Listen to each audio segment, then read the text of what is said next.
여러분 반갑습니다. 공유압 기능사 그 이론 과목 중에 공유압 부분을 여러분과 같이 공부하게 될 김기우입니다.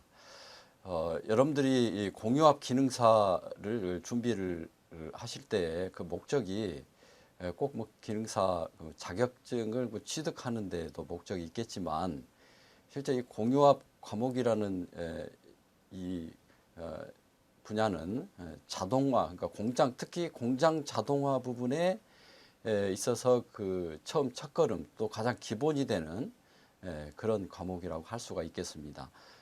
우리가 자격증을 취득을 할 때는 목적이 자격증을 그냥 기념으로 가지고 있기 위해서 취득하시는 분들은 안 계시겠지요.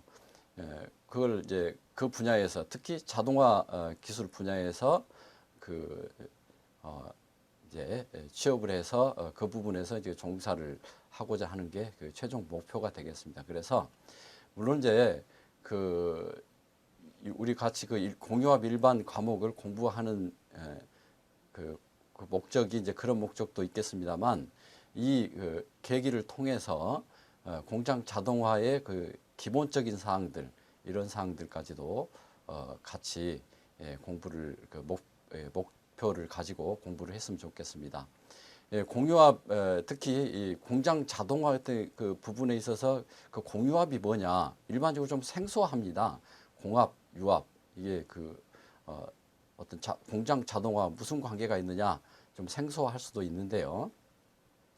모든 그 생산 분야에 있어서 그 공압 어떤 장비들 또는 그 유압 그 시스템들이 많이 활용되어 있고 들어가지 않는 부분들이 없습니다. 심지어 공압 그 유압 기술들을 빼고 공장 자동화를 말할 수 없다 할 정도로 아주 그 중요한 부분들을 차지를 하고 있습니다. 그래서 이번 준비를 하실 때 공유압 기능사 그 문제 기출 문제만 달달달 외워서 뭐 그렇게 해도 뭐 합격 할 수도 있겠지요. 그러나 더 중요한 것은 그냥 그 문제를 푸는 그런 것보다는 그 왜 그렇게 돼 있는지 그런 것들을 함께 공부함으로써 앞으로 여러분들이 공유압 기능사에 그치지 않고 그 공장 자동화 기술을 익히는데 가장 그 밑바탕이 되고 어떤 튼튼한 그 주춧돌이 됐으면 하는 그런 바람입니다.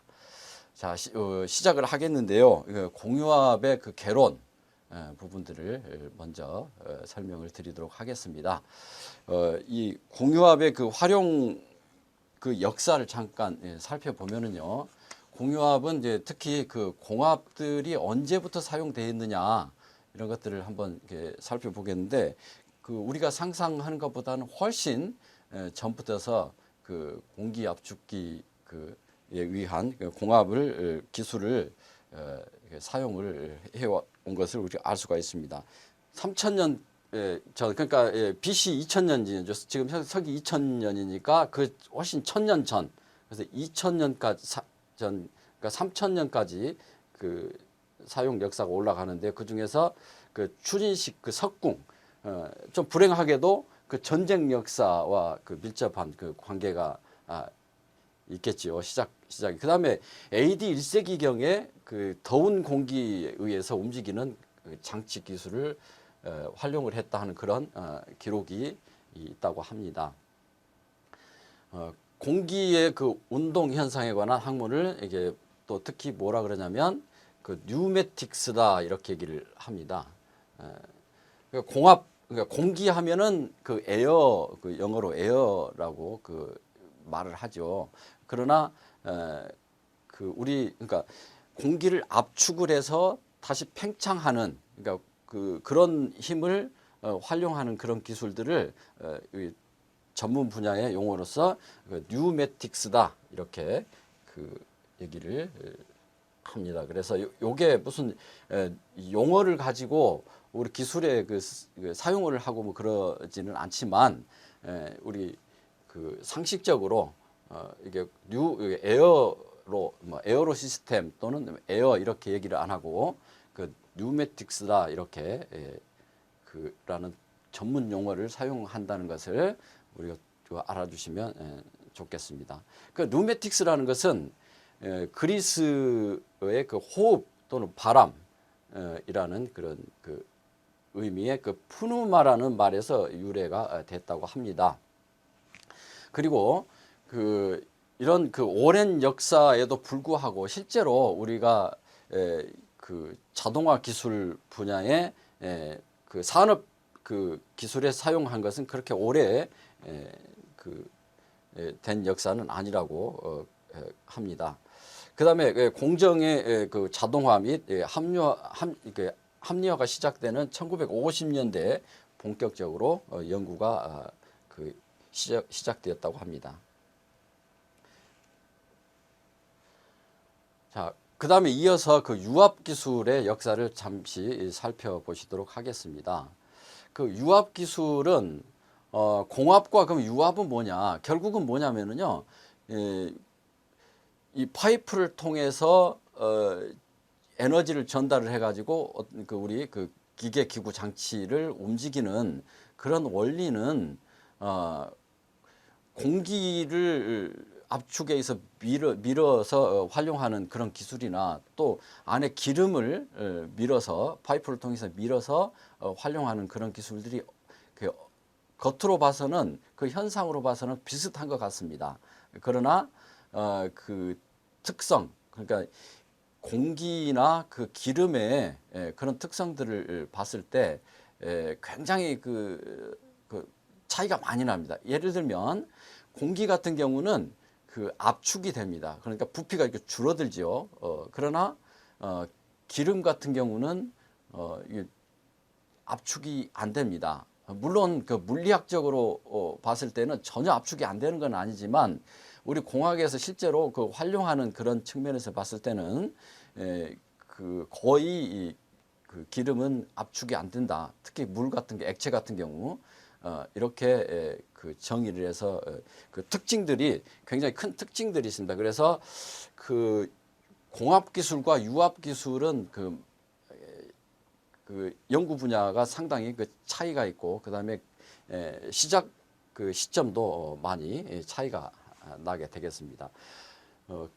유압 기술 그러니까 압축이 안 되는 그런 유체를 매체로 해서 에너지를 전달하는 유압 기술은 이게 블레이즈 그 파스칼이라는 사람이 파스칼의 원리를 발견한 이후에 급속하게 그 분야의 그 연구가 이루어집니다. 그러니까 1960년대에 그 블레이즈 파스칼에 의해서 그 파스칼의 원리가 이게 발견이 됐는데요. 그러면 그 이어서 1750년도에 그 베르누이라는 사람이 또 파이프 내를 흐르는 유체의 에너지 보존의 법칙을 발견했다. 이런 그 설명이 있는데요. 이 두 가지 원리에 의해서 그 유압 기술이 급격히 발달이 되겠습니다. 그럼 이제 두 가지는 어떤 차이가 있냐면요. 그 파스칼의 원리는 주로 압력에 관련된 겁니다. 뒤에서 또 설명을 드리겠습니다만 그 압력이라는 것은 그 힘과 또 그 밀접한 관계가 있습니다. 그리고 이 베르누이에 의해서 그 베르누이 정리가 정립이 되어 있는데 베르누이는 파이프 내에 흐르는 그 유체의 그 양 또는 에너지 그 보존의 법칙 이런 것들이 또 정의가 되어 있는데요. 베르누이 그 정리에 의해서 두 번째 정리에 의해서 그 흐르는 양입니다. 그러니까 파이프 내에 그 에너지 전달 물질인 뭐 기체가 됐든 공기가 됐든 또는 기름이 됐든 이런 것들이 빨리 지나가면 그 뒤쪽에 전달돼서 그 움직이는 그런 물체가 또 빨리 전진이 되고 또 후진이 되겠죠. 그러나 천천히 흐르면 속도가 또 느려지는 이제 그런 부분으로 발전이 됐습니다. 그리고 1906년도에 미국 전함 버지니아호의 그 하역 장치 및 제어 장치에 일부 제한적으로 그 유압이 사용됐다는 그런 기록이 있습니다.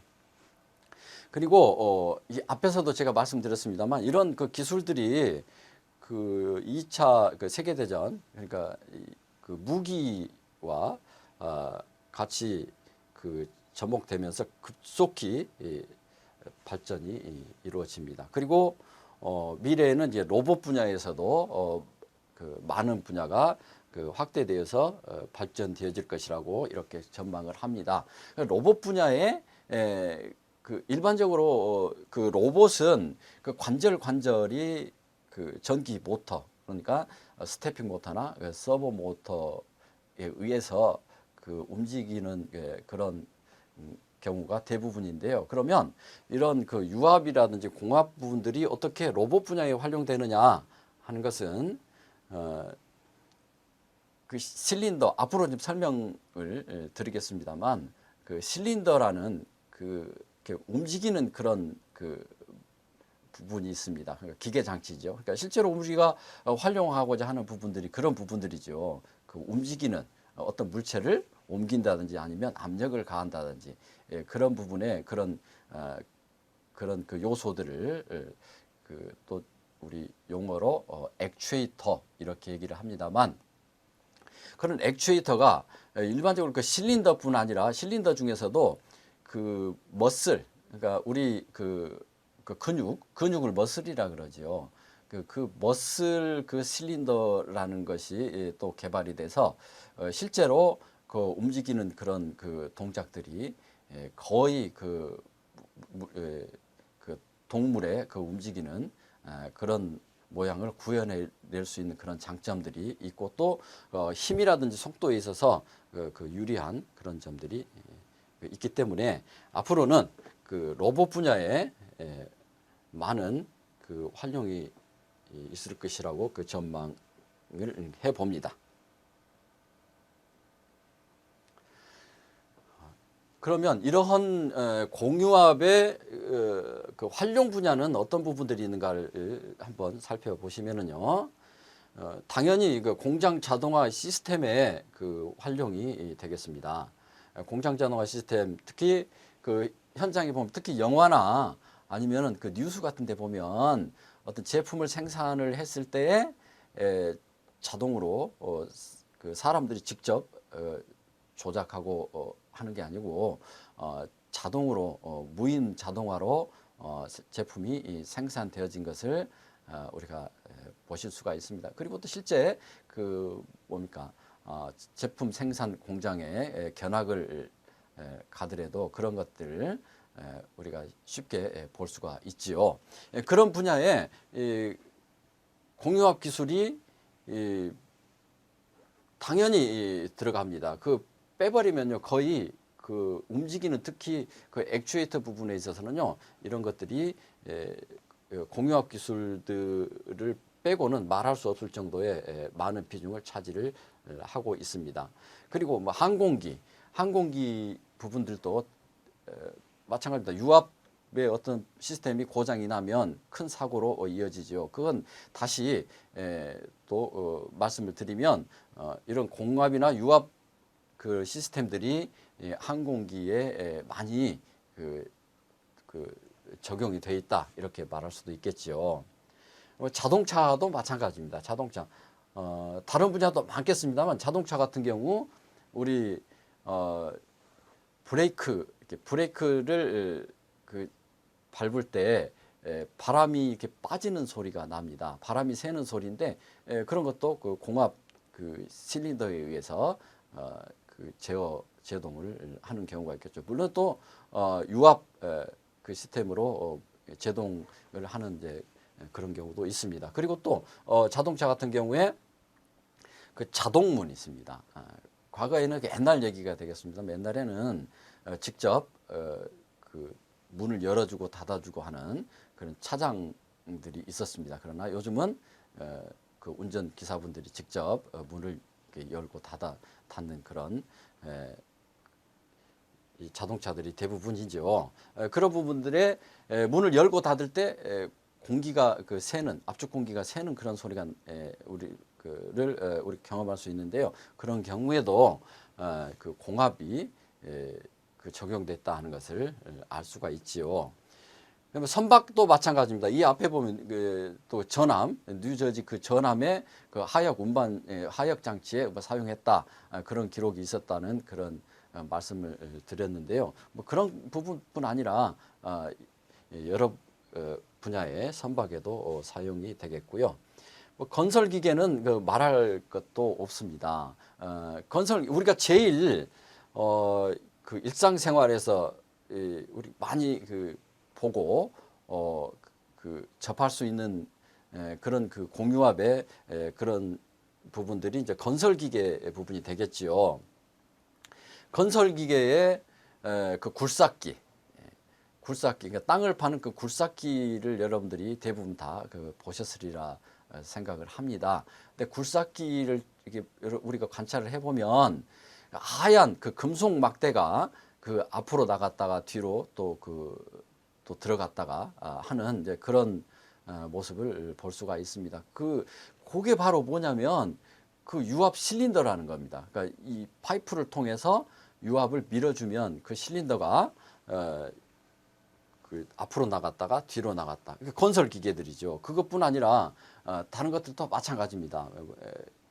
그 회의로다라든지 이 건설 기계에 그 하얀 금속 막대가 들어갔다 나갔다는 부분들은 다 그 유압들이 사용됐다 이렇게 보시면 되겠습니다. 뭐 공작 기계도 마찬가지입니다. 공작 기계에 그 연삭기 같은 경우, 평면 연삭기 같은 경우 좌우로 이렇게 테이블이 그 동작을 하는데 그런 부분들의 그 유압 실린더가 또 적용이 되겠고요. 그 외에 뭐 공작 기계, 뭐 NC나 CNC 선반이나 공작 기계들 보면 뭐 툴 체인지 할 때 그 바람이 그 새는 그런 소리가 나는 것은 뭐냐면 공압으로 그런 부분들을 잡아주고 하기 때문에 그런 소리가 나지요. 이 앞에 또 로봇 분야들은 앞에 제가 설명을 좀 드렸지요. 그래서 이런 부분들의 그 활용이 되고 있습니다. 그러면 공유압 장치의 그 구성들을 잠시 살펴보도록 하겠습니다. 공유압 장치의 구성들을 보면 그 압력을 에너지를 그 발생하는 부분들이 있습니다. 그래서 발생된 에너지를 우리가 그 필요로 하는 그 액추에이터라고 이렇게 표현을 합니다. 그 동작되는 그 실린더, 그러니까 그 건설 기계 뭐 같은 경우 특히 건설 기계 포크레인 굴삭기에 하얀 금속 막대가 들어갔다가 나갔다가 하는 그런 부분들이 작동 부분이 되겠죠. 작동 액추에이터가 되겠고요.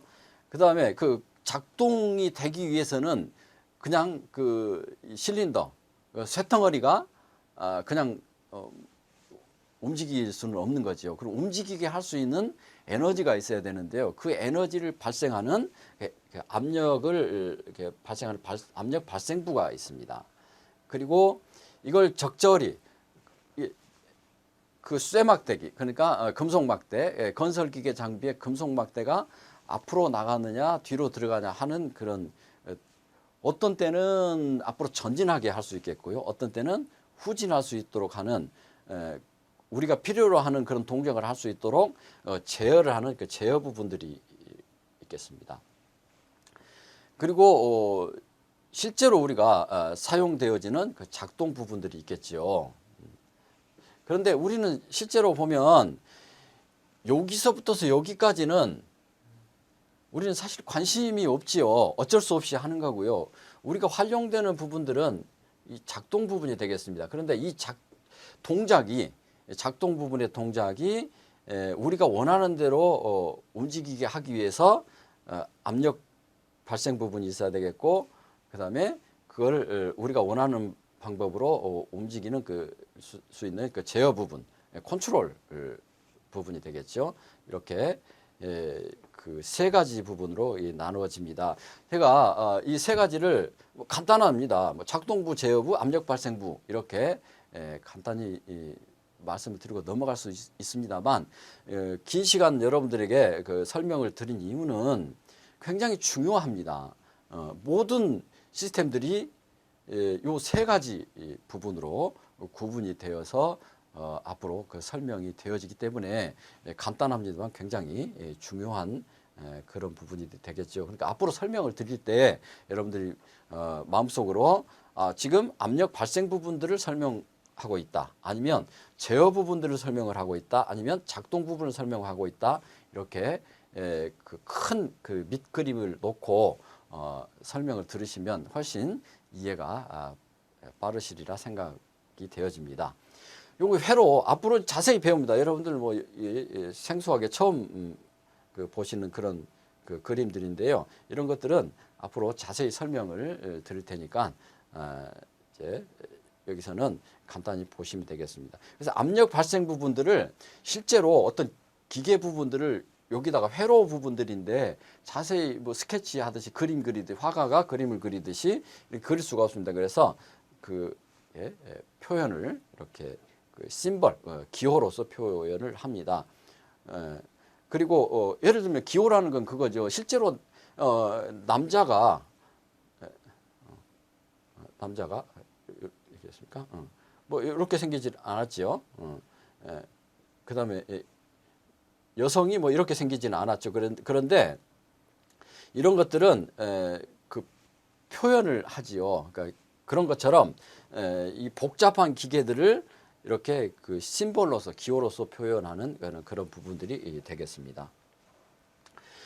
그래서 이 부분들이 이게 실린더 에너지 기계적 에너지로 변환하는 액추에이터 부분들이 되겠고요.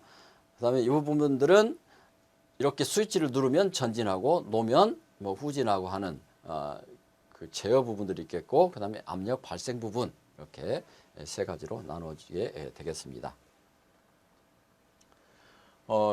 그 구성 요소들을 이렇게 보면요, 이거 작동 부분들입니다. 실제 그 사진이고요. 그다음에 이걸 또 그 단면을 해서 그린 부분들이고, 요게 이제 그 기호, 그 심볼이 되겠죠. 제어 부분. 압력 발생 부분들은 공압 같은 경우는 그 컴프레셔라고 하지요. 에어 컴프레셔라고 하는 공기압을 발생되는 그런 장치.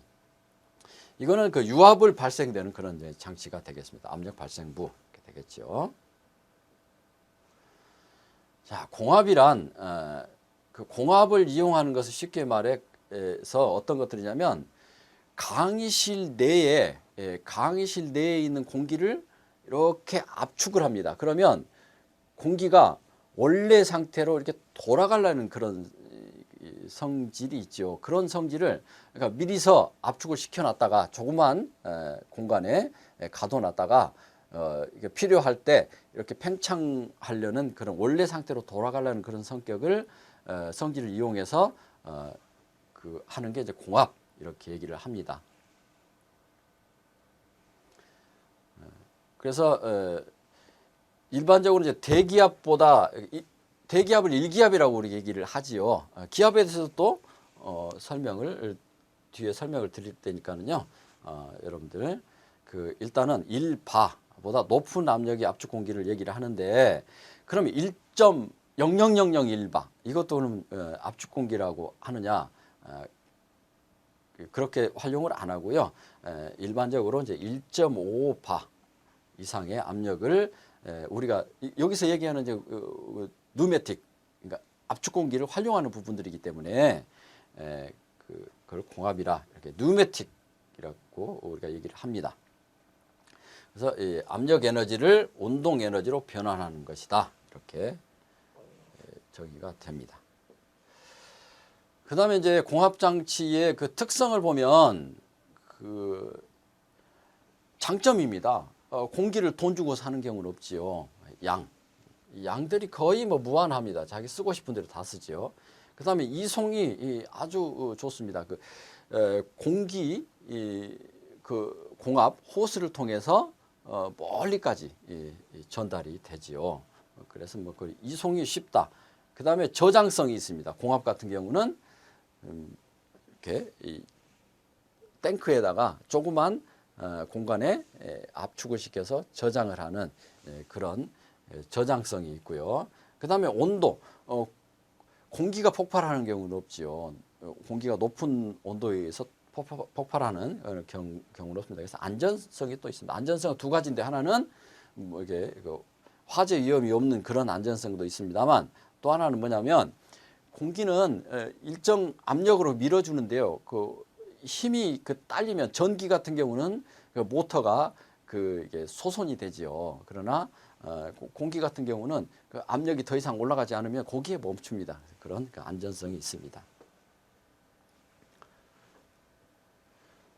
그 다음에 깨끗하죠. 공기가. 깨끗하다는 얘기는 뭐냐면 기름에 비해서, 유압에 비해서 깨끗하다 이렇게 생각을 하면 되겠고요. 그 다음 구조가 간단합니다. 예를 들면 이게 구조라는 것이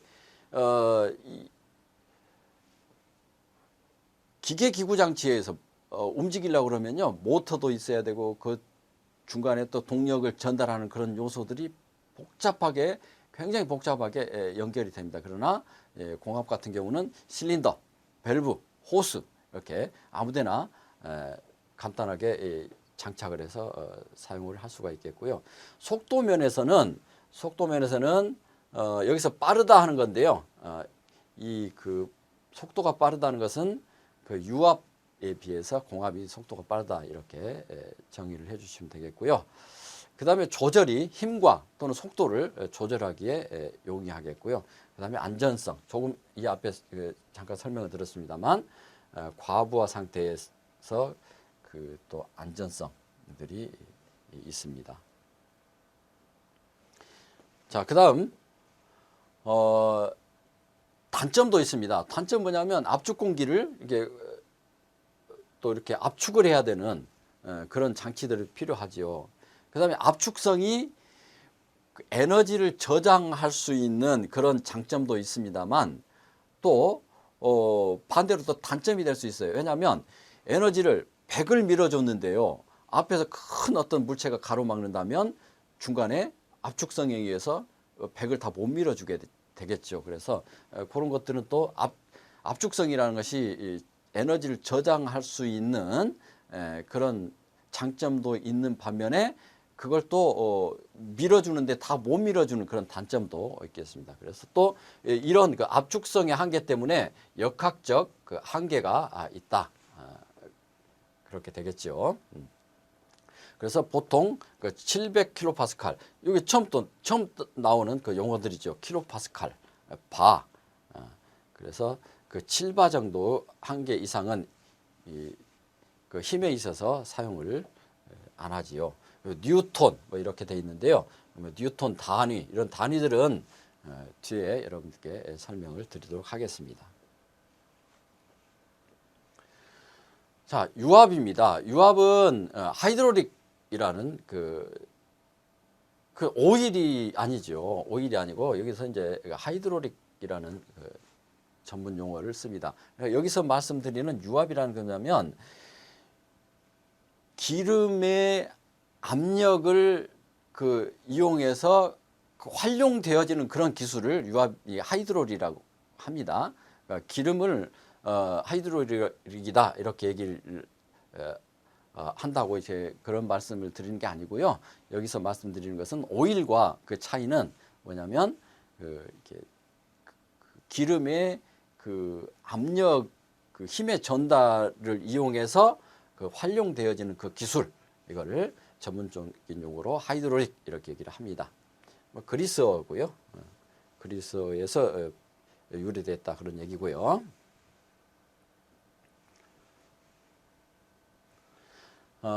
그 다음에 그 장점이 있습니다. 높은 압력을 이용하기 때문에 소형 장치로서 큰 힘을 발휘할 수가 있지요. 그 다음에 처음에는 이걸 뭘로 에너지 전달 그 매체로서 물을 사용을 했답니다. 그런데 물을 사용하게 되면 이런 윤활이라든지 아니면 녹이 쓰는 이제 그런 문제가 있기 때문에 기름으로 바꿔서 사용을 합니다. 그리고 비압축성 유체이기 때문에 공압에 비해서 정확한 위치, 그 다음에 균일한 속도 제어가 가능합니다. 그 다음에 힘과 속도를 무단으로 또 제어할 수가 있겠고요. 부하가 다 걸려 있는 상태에서도 시동이 가능한 그런 장점이 있겠습니다. 당연히 단점은 이렇게 자 조절 장점이죠. 힘, 속도, 방향 전환이 빠르고 반응 속도가 빠르고요. 무단 변속이 가능하고 가부하에 대해 상대적으로 공합도 마찬가지로 이렇게 안전하다 하는 그런 장점이 있죠. 단점은 기름이 밖으로 새면 환경에 그 오염 가능성이 있고요. 그 다음에 부품값이 비쌉니다. 공감에 비해서 높은 압력, 특히 뭐 한 600바, 700바 정도 그 대기압의 6, 700배 정도의 힘을 그런 받는 그런 경우가 많기 때문에 그걸 견딜 수 있는 그런 부품들이 다 비싸지요. 그다음에 그 공합은 폭발이라든지 화재 위험이 없습니다. 기름 같은 경우는 그런 또 오염 물질에 또 민감하고요. 또 그 화재 위험도 있고 그렇지요. 주기적으로 우리 엔진 오일을 바꾸는 것처럼 기름도 영구 있을 수 있는 게 아니고 이것도 주기적으로 바꿔줘야 됩니다. 그다음에 높은 압력에 또 취급 시 주의가 필요하고요. 여기서 또 두 가지 용어가 새로 나옵니다. 하나는 캐비테이션이라는 용어가 나오고요. 그다음에 이상 압력이라는 용어, 두 가지 용어가 나오는데 갑자기 이렇게 나오는 것은 유압에 있어서 그 가장 큰 장애 요인들이 이게 두 가지이기 때문에 여기서 미리서 한번 여러분께 그 설명을 드립니다. 뒤에서 또 다시 자세히 설명을 드리겠습니다. 그리고 공합 같은 경우는 그냥 자유롭게 그냥 밖으로 버리지만 유압 유체 같은 경우는 기름값도 비싸서 버릴 수도 없겠지만 또 하나는 뭐냐면 만약에 기름을 밖으로 버린다면 환경 문제가 있겠죠. 유압의 그 원칙을 잠깐 설명을 드면요. 가압되는 유체는 저항이 최소한적으로 흐른다. 요 세 가지 원칙은요, 굉장히 중요합니다. 이 별표로 따지면 한 5개 정도 유압에 있어서 압력이 대중에 저항이 최소한적으로 흐른다. 당연한 얘기입니다만 실제로 유압을 적용하는 데 있어서는 이런 것들을 망각을 하고 굉장히 여러분들이 이해를 하는데 혼동을 일으킬 가능성이 많습니다. 세 가지 원칙은 여러분들이 꼭 보시고요. 그 다음에 강의가 지금 빨리빨리 진행됩니다만 이런 것들은 천천히 돌려서 또는 다시 반복해서 보시기를 바랍니다. 그 다음에 펌프는 압력을 생성하는 것이 아닙니다. 단지 이렇게 밀어주는 역할만 하는 거고요. 그 다음에 압력은 저항이 있는 곳에서만 발생이 된다. 그러니까 두 개를 이렇게 밀었을 때 내가 이 힘을 밀어줍니다. 이렇게 밀어주는데 힘을 미는데 이 저항을 내가 이게 받쳐주지 않는다면 이 힘이 요 사이에 압력이 발생되질 않지요. 그러나 여기서 딱 버텨주면 압력이 발생됩니다. 예를 들면 요 사이에 손과 손 사이에 달걀을 넣고 한번 밀어본다고 생각을 하십시오. 그냥 이쪽 내가 이렇게 밀었는데 이쪽 그냥 저항을 안 하면 달걀이 깨지질 않죠. 그러나 내가 버텼습니다. 그러면 달걀이 깨지죠. 그 무슨 얘기냐면 요 두 손바닥 사이에 압력이 발생됐다. 이렇게 이해할 수가 있겠죠. 그래서 압력은 저항이 있는 데에서만 발생된다. 세 가지 원칙 꼭 여러분들이 기억을 해주시기 바랍니다. 그 다음에 에너지 누설 비교를 했습니다. 에너지 그러니까 에너지를 전달하는 요소가 전기적인 요소와 유압 그 다음에 공합 이렇게 세 가지가 있는데요. 전기는 누전, 그 다음에 감전, 기기 파손, 만약에 샌다면 그런 문제가 있고, 그 다음에 주변 환경을 유압 같은 경우 오염시키는 그런 염려가 있겠고, 그 다음에 에너지 손실의 공합 같은 경우는 그냥 좀 시끄럽고, 그 다음에 에너지를 만드는 비용들이 좀 들어서 그렇지 큰 영향은 없지요.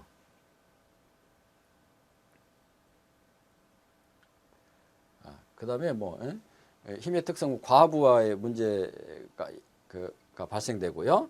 전기 같은 경우 과부하가 되면 모터가 소손되고 그런 문제들이 있죠. 그 다음에 유압 같은 경우는 그런 공합도 마찬가지로 큰 문제들이 없습니다. 그다음에 그 에너지 전달 그 속도를 보면요. 전기는 그 속도 회전 속도만 빨리 하면 거의 뭐 무한으로 빨리 그 전달할 수가 있습니다. 그리고 그 유압 같은 경우는 좀 속도가 느립니다. 거의 그 10분의 1배 정도 되죠. 공압에 비해서 그런 정도 되겠고요.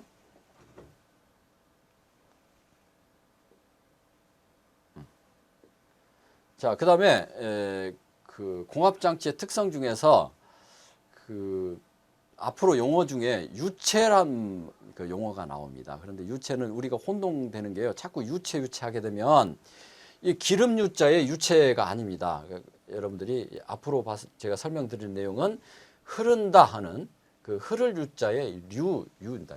그러니까 유체 또 유속 할 때 전부 이게 흘러가는 양 이렇게 여러분들이 꼭 그 기억을 해 주시고요. 자, 그다음에 그 공유압 장치의 특성을 잠시 이렇게 살펴보면요. 이게 이 질량과 그 힘이 있습니다. 질량과 힘이 있는데 질량은 일반적으로 이렇게 말씀을 드릴 때 이 그 힘과 그 질량은 거의 그 비슷합니다. 그러니까 지구상에서 봤을 때는 거의 그 구분이 안 됩니다. 그런데 예를 들면 그런 그 여러분들이 학교에서 그런 설명을 들었을 겁니다. 똑같은 그 어떤 그 물체를 달에서 달았을 때와 그 다음에 지구에서 달았을 때 그 저울의 눈금이 다르다. 이런 말씀을 들은 적이 있지요. 그게 바로 그겁니다. 그러나 이 덩어리는 똑같은데 뭐에 따라서 다르죠. 그래서 이게 이제 뭐가 영향이 있냐면 그 중력과 그 영향이 있습니다. 그러니까 지구에 끌어다니는 힘과 달이 끌어다니는 그런 힘이 약간 다르기 때문에 그런 현상이 발생이 되는 거죠. 그래서 지구 중력을 제한 뭔가는 몰라도 이게 덩어리 그 덩어리를 질량이다. 그 다음에 뭐 중력이 가해진 그 현상, 저울 눈금이 달라지는 그런 현상을 그 힘 이렇게 얘기를 합니다. 뉴턴이라는 사람이 그 법칙을 만들었습니다. 그래서 힘이라는 것은 질량, 덩어리에다가 가속도를 곱한 것이다. 이렇게 그 설명, 그 법칙을 발견을 해냈지요. 그래서 앞으로 그러면 여기 특징 중에서 제가 먼저 그 장황하게 이런 것들을 설명을 드리는 이유는 그냥 그 공압이나 유압 장치가 움직인다 이게 아니죠. 뭔 일을 해야 되는데 얼마만큼 큰 힘으로 일을 하느냐, 얼마만큼 빠른 속도로 그 속도를 가지고 하느냐 그런 또 그거를 우리가 여러분들 그 공부하는 입장에서 봤을 때는 그걸 또 직접 제어를 또 해야 되는 그런 그 일이 앞으로 많이 생기겠지요. 그러니까 그걸 조절을 잘 해야 되는데 그 특성을 모르고서는 그런 것들을 활용을 할 수 없기 때문에 다소 지루합니다만 이런 이론적인 것들을 설명을 합니다. 일단 그 첫 번째 시간 강의 여기까지 설명을 드리고 이어서 진행하도록 하겠습니다. 수고하셨습니다.